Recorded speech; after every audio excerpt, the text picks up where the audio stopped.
Fahle. I'm going to read chapter 15 of Humphrey. It's called Poetry Festivity. Bert Brisbane was waiting at the door for us. "Hurry on, it's freezing," he said. Mr. Morales helped Miss Brisbane carry in our houses and all the bags of food and bedding. "You know how long they'll have to stay," he said. Mrs. Brisbane went to make a pot of tea, and soon Mr. Brisbane was cleaning Ogg's tank. Mr. Morales may be the most important person at Longfellow School, but the principal rolled up his sleeves and cleaned out my cage. He didn't even complain about it, what was in my potty corner. He did wear gloves and washed his hands afterwards. "This is a good lesson for all of us," said Mrs. Brisbane, as she brought in a tray of steaming cups of tea, a plate of cookies, and some yummy pieces of broccoli and lettuce for me. "If you decide to have a pet, you have to take total responsibility." Mr. Morales munched on a cookie. "I think they took responsibility for themselves. How on earth did such small creatures knock down that big bag?" "I was wondering about that too," said Mrs. Brisbane. "I think it was teamwork." "A frog and a hamster? Never heard of such a thing," said Bert.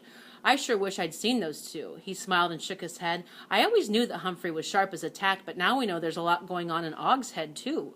"Boing!" Ogg croaked, and he lunged at the side of his glass box. Mrs. Brisbane chuckled. "He's feeling better. Looks like he wants to play a game of leapfrog." "Leapfrog is a game? Had I been wrong about Ogg since that very first night? Instead of trying to scare me, he wanted to play?" Like Mr. Brisbane, I wasn't sure what went on in Ogg's head, but he had some good ideas, like rescuing me. He even had another sound he could make. Nobody knew it but me, and that made me feel kind of special, like a friend. The sun came out that afternoon, and so did the snow plows. While the yards were still covered with snow, the streets were clear, and the cars traveled freely again. Across the street from the Brisbanes, 2 children built a snowman. Inside the Brisbane house, I was more than happy to run mazes and play like hide and squeak with Bert's for old time's sake. Ogg watched from his glass house, but said very little. By Monday, the roads had improved enough to go back to school. Thank goodness, because the poetry festival was coming up on Friday, and there was still a lot of work to do. Some of the students had worked on memorizing their poems and writing them out at home over the long weekend. Most had not.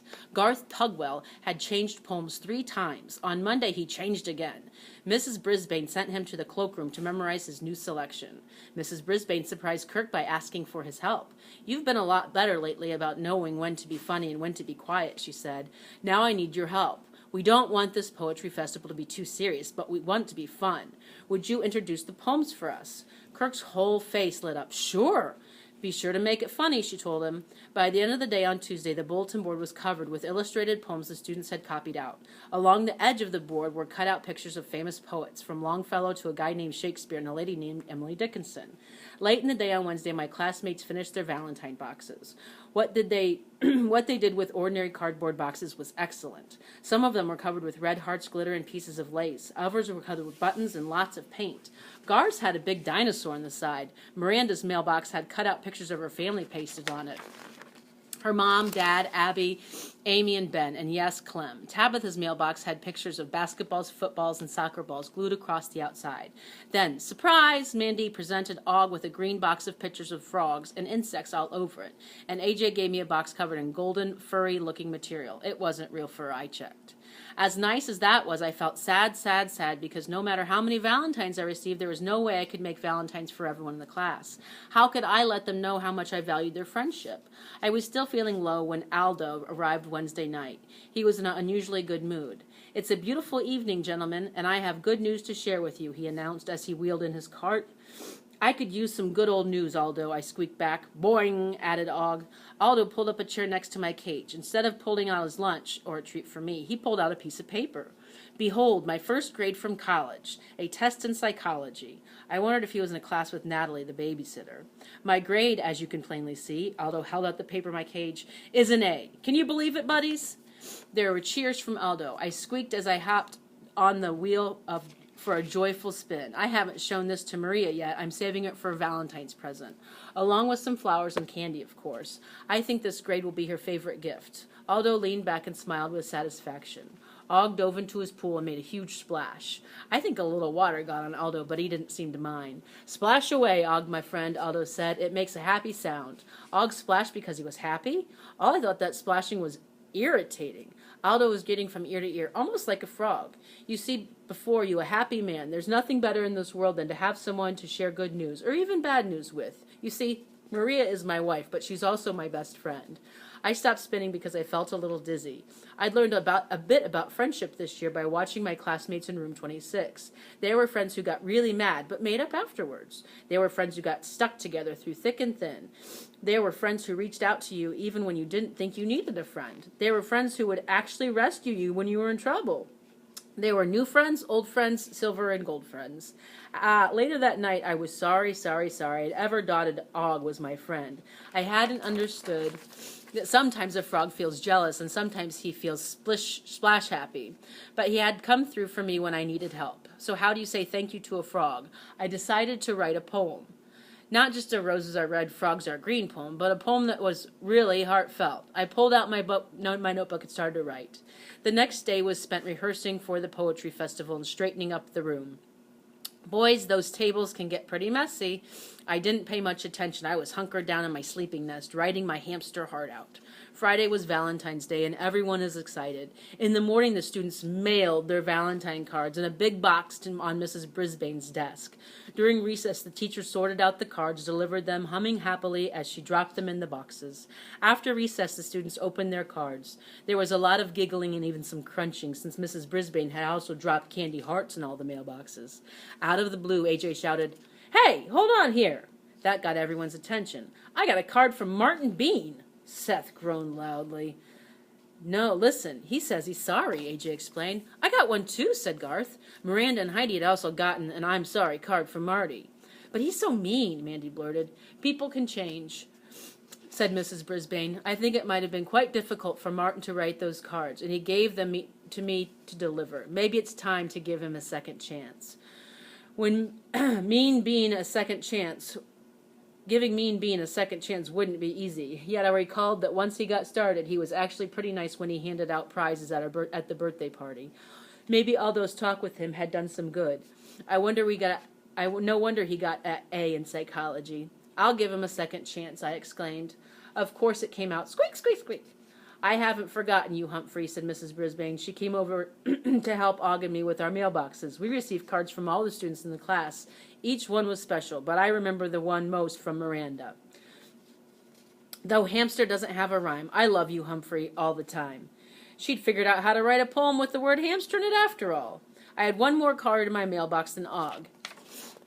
It was from Brazil. Yes, Mrs. Mack had remembered me with a teeny tiny little card. "Humphrey, you will always be a special friend. Love, Miss Mack." She'd sent a letter to the whole class, as well, with greetings from her pupils in Brazil.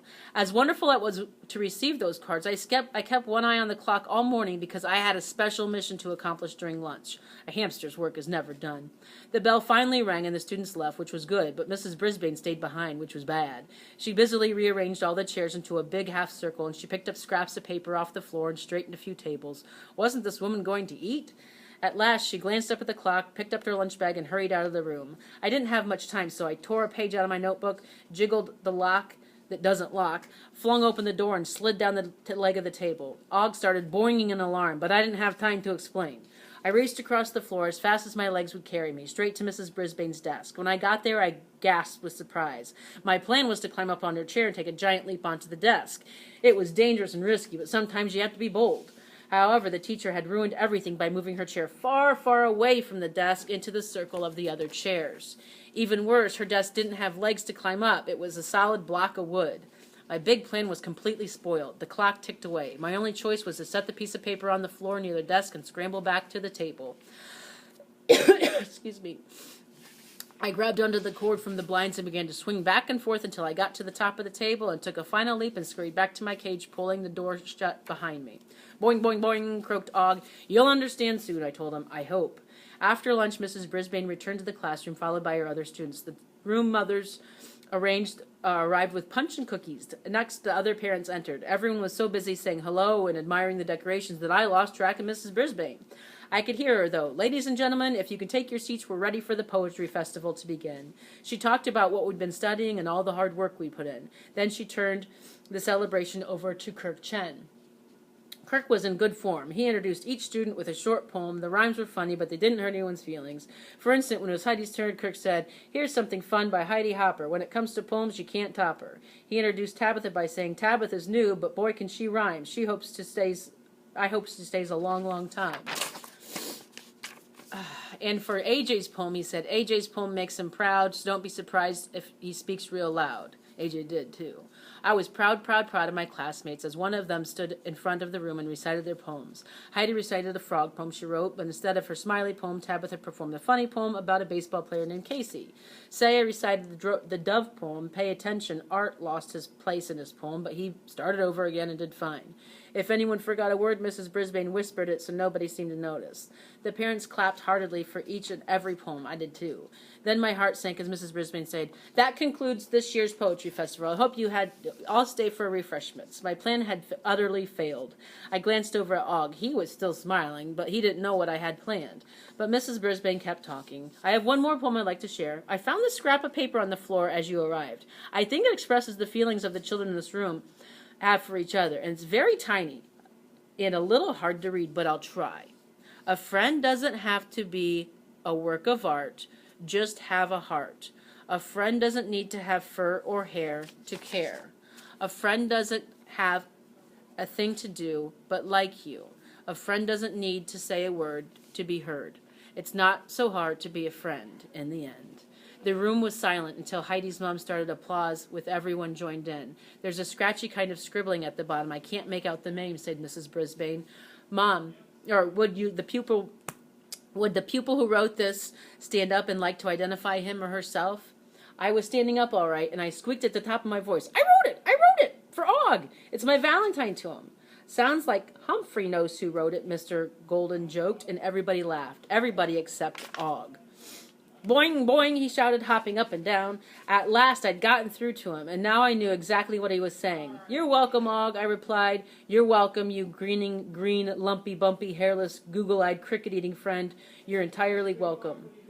Later that night, I looked over at Og as he dove into his swimming pool with a giant splash. He looked the same as ever, yet everything was different. What had seemed to be a sneery leer was really a friendly grin, and the splashing that once annoyed me made me feel good because I knew Og was happy, and a lunge that once scared me just meant Og wanted to play a game. Sometimes humans are hard to understand, especially when they act mean, like Marty Bean, or get crabby, like Abby, but with patience and a little psychology, you can usually figure them out. It's the same with frogs, and even hamsters. I've made a few mistakes, but I managed to keep my old friends in room 26, and make a new one too. Suddenly my heart went boing as I thought about my shiny, silver new friend. My friend Og. That was a good book.